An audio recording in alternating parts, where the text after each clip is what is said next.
हे बघा आमचं कोल्हापूरचं ताट तयार झालेलं आहे। इकडे भात, ज्वारीची भाकर, लिंबू, कांदा, टोमॅटो, रस्सा आणि मस्तपैकी सुक्कं मटण। कोल्हापूरच्या अगदी पारंपरिक पद्धतीनं बेसिक्स मसाला वापरून कणी सुक्कं मटण आणि रस्सा तुम्ही एकदा नक्की ट्राय करा। कसं आहे कोल्हापूर म्हणजे कणी फक्त लाल तिखट जास्त म्हणजेच कोल्हापूर असं तिखट भरपूर झणझणीत घातलं कणी की कोल्हापूर असा एक गैरसमज झालेला आहे। हॅलो नमस्कार, मी प्रतिभा तुम्हाला सर्वांचं स्वागत करते आपल्या चॅनलवर। तर आजच्या दिवस मला खूप सुंदर जाऊन तुमच्या मनातली सर्व इच्छा पूर्ण। तर आज मी कोल्हापूरच्या अगदी पारंपरिक पद्धतीने मटण सुक्कं मटण आणि रस्सा दाखवणार आहे। तर यासाठी पहिल्यांदा कणी अगदी मोठे असतील ना तर असे मध्यम आकाराचे कणी चिरून घ्यायचे आणि त्यानंतर ते पाण्यामध्ये धुवून घ्यायचे। तर पहिल्यांदा मी तेल घालून पातेल्यामध्ये त्यानंतर बोलते। तर आपण काय बोलत होतो तुम्ही म्हणाल की अगदी पारंपरिक पद्धतीने म्हणजे काय असतं, कसं असतं कुठल्याही भागची कधी एक पारंपरिक रेसिपी असते आणि त्यानंतर जसं जनरेशन बदलत जातं तसं त्यामध्ये बदल होत जातात। म्हणजे काही साहित्यामध्ये कमी जास्त प्रमाण किंवा साहित्य थोडीशी ॲड केली जातात। म्हणजे त्याचं जर कोल्हापूरची पद्धत म्हटली ना तर कांदा घातला जातो, फुटाण्याची डाळ घातली जाते, त्यानंतर दही वगैरे जर तुम्हाला मॅरिनेट करून ठेवायचं असेल तर दही वगैरे लावून ठेवतात। असं वेगवेगळ्या प्रकारानं केलं जातं। तर आज मी लहान असताना जसं आमच्या घरामध्ये बनवलं जायचं ना मटण तशा पद्धतीने मी बनवून दाखवणार आहे। तशा पद्धतीने म्हणजे कसं बेसिक साहित्य असतं, कमी साहित्य जे ठरलेलं साहित्य असतं तेवढंच घालून पहिलं कणी बनवलं जायचं। त्या हळूहळू जसं जनरेशनमध्ये बदल होईल तसं साहित्यामध्ये बदल होत गेलेला आहे। त्याच्यामध्ये मी कणी तेल गरम करत ठेवलेलं आहे। तेल तापलेलं इथं कणी 2 मध्यम आकाराचे कांदे बारीक चिरून घेतलेले ते टाकायचे।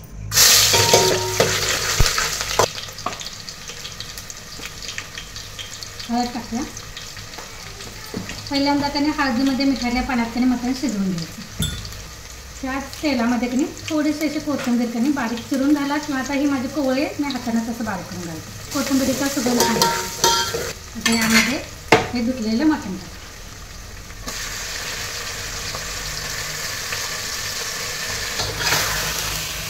जास्त ताकजाम नसतो,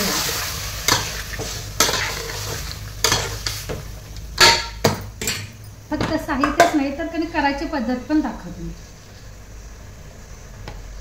मीठ टाकायचं इथं थोडंसं कणी असं परतून घ्यायचं। तर मिठातलं पाणी मीठ टाकलं ना की ह्याला अंगचं पाणी सुटतं या मटणाला। तर हे जे अंगचं पाणी सुटलेलं असते की नाही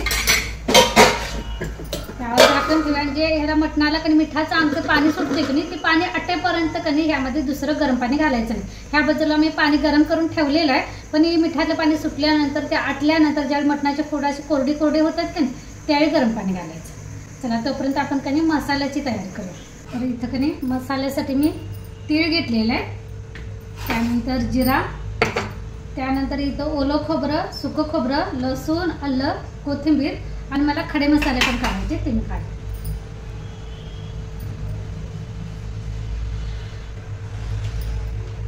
चला आता पटापटाने मसाले भाजून घ्या। इथं मी खडे मसाले सांगते। पहिल्यांदा इथं बघा दालचिनी, त्यानंतर मसाला वेलची, हिरवी वेलची 2 घेतलेले, हे चक्रफूल 1च घेतलेले, त्यानंतर हे लवंगा 4 घेतलेले आहेत आणि काळी मिरी फक्त मी 3च दाणे घेतलेले आहेत। कारण की काळ्या मिरीने काय होतं असं चरचरीत लागतं, असं म्हणजे जीव भाजल्यासारखी जी होती की नाही ती काळ्या मिरी नव्हती, त्यामुळे काळी मिरी कणी कधी पण कमी घालायची। चला आता पटापटाने मसाला भाजून घेऊया। तर इथं पहिल्यांदा तेल आणि जिरं भाजून घ्या कोरडं, त्यामध्ये तेल घालायचं नाही, तसंच कणी फक्त भाजून घ्यायचं कोरडं। जसं तडतड वाजायला लागले की नाही तीळ जिरं काढून घ्यायचं। मी डायरेक्ट आता कणी मसाल्याच्या भांड्यातच काढते। त्यानंतर एक खोबरं भाजून घेते, त्यानंतर ओलं खोबरं भाजून घेते आणि खडे मसाला पण भाजून घेऊया आपण।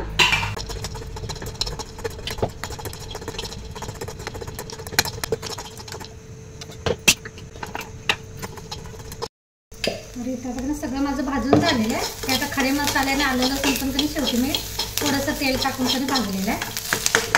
तर हे आता गार होऊ द्या। गार झाल्यानंतर मी थोडंसं पाणी घालून याचं बारीक वाटण करायचं। पाणी सुटलेलं होतं की नाही ते आता संपलेलं आहे, थोडंसंच राहिलेलं आहे। थोडं कणी कशी अशी घट्ट अशी झाला थोडं अशी व्हायला पाहिजे। तर आता यामध्ये गरम पाणी घालूया आणि शिजवत घेऊया। मटण शिजेपर्यंत कणी भाकरी बनवून घेतल्या, म्हणजे एकाच वेळेत कणी आपली 2 कामं होतात।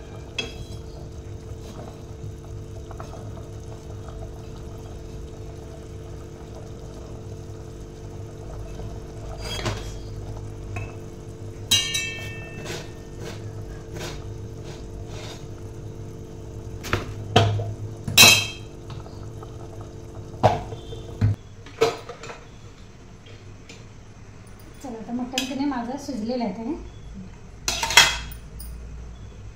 तर मटण शिजत तर मी माझ्या भाकरी झाल्या, भात पण मी कुकरला लावून घेतलेला आहे. आता कधी मटण फोडणीला टाकले जारायला कधी टाकले मटण शिजलेले काढून घ्यायचं.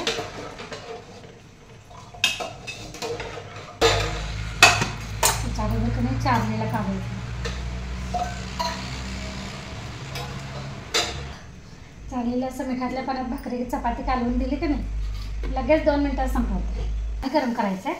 जर अशात पाणी ॲड करायचं असेल ना तर असं गरम करून आताच ॲड करायचं. तर मी मध्ये कधी तेल घालायचं.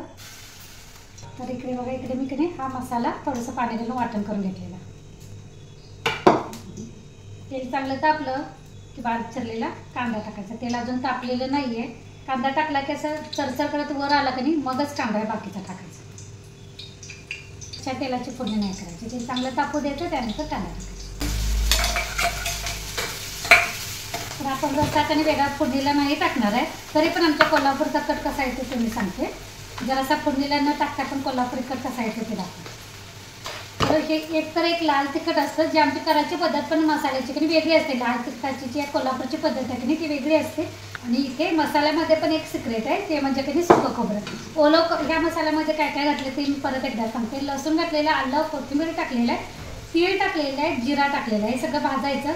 ओलं खोबरं टाकायचं कारण ओलं खोबऱ्यानं चव येते मटणाला. आणि सुकं खोबरं टाकायचं. सुकं खोबऱ्यानं कधी जर रस्स्याला आमच्या कोल्हापूरचा कट म्हणतो की नाही, तर्रीचा रस्सा, कटाचा रस्सा, तर हे सुक्या खोबरं मिळतं. तर आमच्या कोल्हापूरची चटणी महत्त्वाची आहे कधी कटासाठी, तितकंच हे सुकं खोबरं पण मसाल्यामध्ये महत्त्वाचं. कांदा चांगला तांबूस कलर येईपर्यंत कधी भाजून घ्या. तर इकडे कधी हे मिठाचं जे अर्क आहे की नाही हे परत मी उकळी आणत ठेवलेलं आहे. कारण थोडं गरम पाणी घातले ना तर आता उकळी येऊ द्यायचं. इकडे कधी ह्या मिठाच्या अर्कला पण उकळी आलेली आहे. त्यात मी 2 चमचे लाल तिखट टाकते. ही आमची कोल्हापूरची चटणी आहे, 2 चमचे टाकलेले. त्यानंतर इकडे कधी कांदा पण आपला भाजलेला आहे. यामध्ये आता ही घरगुती आमची कोल्हापूरची चटणी टाकूया.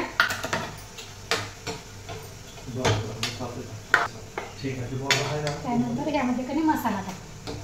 मसाला रश्शाला आणि सुक्याला जितका पाहिजे की नाही तेवढा एकत्रच टाकायचा. कारण आपण रस्सा वेगळा फोडणीला टाकणार नाही. हा जो आपण मसाला बनवणार आहे हा सुक्या मटणाला पण आणि रश्शाला पण दोन्हीला आपण वापरणार. आणि मीठ पण टाकायचं. मीठ अगोदर आपण मिठात शिजवताना टाकलेलं आहे लक्षात ठेवून कधी आता थोडंसं टाकायचं. नंतर कधी चव बघून तिखट मीठ लागलं तर अजून टाकलं तरी चालेल. गॅस बारीक करते आणि बटकन ठेवूया आणि हा मसाला शिजवते. हे मिठातलं पाणी उकळी आल्यानंतर कधी मी हे 2 चमचे चटणी टाकलेली आहे. ह्या पाण्याला उकळी आल्यानंतर त्या उकळत्या पाण्यात कधी टाकायचं. आणि हा पण गॅस मी आता बारीक करते. तर आता असं कट तयार झालेला आहे, म्हणजे आपला मसाला कधी भाजलेला आहे. तर ह्यातला मसाला कधी आपण आता त्या रश्शामध्ये टाकूया. ह्यातला जितका लागेल कधी तितका मसाला पण रश्शामध्ये टाकायचा.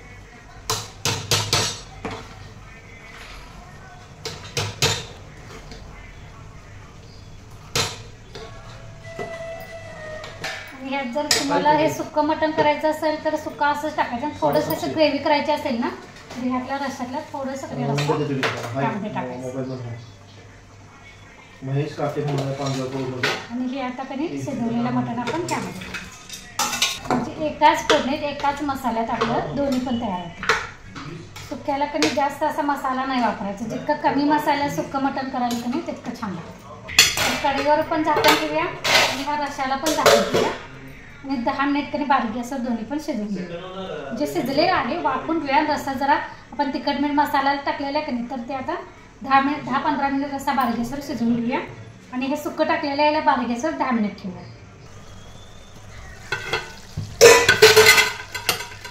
तर आपलं 10 मिनिट झालेलं आहे. तर आपलं सुक्कं मटण पण कधी तयार झालेलं आहे. मी जास्त पातळ ग्रेव्ही ठेवलेली नाही कारण आपण कधी रस्सा पण बनवला आहे त्यानं.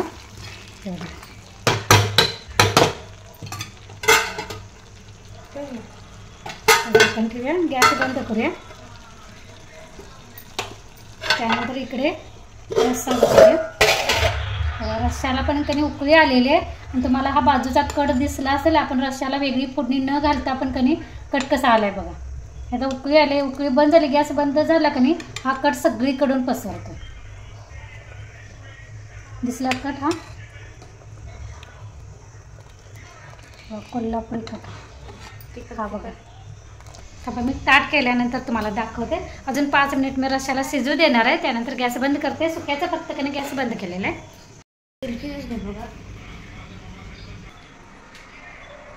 चला तर हे आमचे बेसिक मसाले पण वेगळे असतात, करायची पद्धत वेगळी असते. तुम्ही पूर्ण व्हिडिओ बघा म्हणजे तुम्हाला समजेल की आमच्या कोल्हापूरच्या पद्धतीने कणी कसं सुक्कं मटण आणि रस्सा कर. तर हे बघा आपल्या अगदी पारंपरिक कोल्हापूरच्या पद्धतीने सुक्कं मटण आणि रस्सा. जर तुम्हाला असेल कोल्हापुरी चव चाखायची असेल ना तर माझा व्हिडिओ नक्की बघा, म्हणजे तुम्हाला कोल्हापूरची पद्धत शिकायला मिळेल आणि कोल्हापूरची चव पण चाखायला मिळेल.